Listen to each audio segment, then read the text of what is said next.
বিয়ে করেছেন সঙ্গীত শিল্পী সাবরিনা পড়শি, পাত্র যুক্তরাষ্ট্র প্রবাসী হামিম নিলয়। গত বছরের ৪ মার্চ তাদের কাবিন হয় বলে জানিয়েছেন পড়শি। পড়শি ও নিলয় ২০০৮ সালে খুদে গানরাজ প্রতিযোগিতার একই আসরের প্রতিযোগী ছিলেন। নিলয় ২০১০ সাল থেকে পরিবার সহ যুক্তরাষ্ট্রের নিউ ইয়র্কে বসবাস করে আসছেন।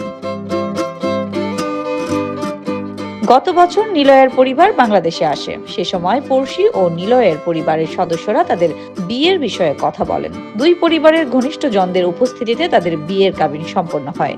প্রথমে বিয়ের খবর গণমাধ্যমে এখনই জানাতে নারাজ ছিলেন পড়শি। তবে বিষয়টি জানাজানি হলে আজই বিয়ের কথা স্বীকার করে দীর্ঘ ফেসবুক স্ট্যাটাস দেন তিনি।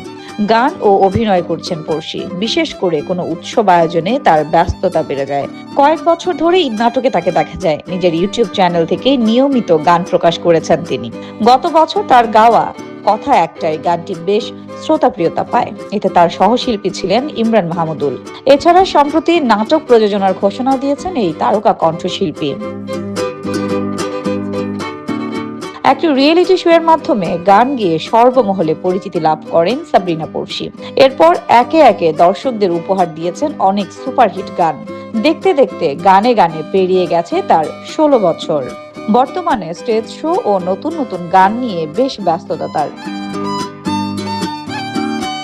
খুদে গানরাজ খ্যাত কণ্ঠশিল্পী সাবরিনা পড়শির বিয়ের খবর এরই মধ্যে ভাইরাল হয়েছে।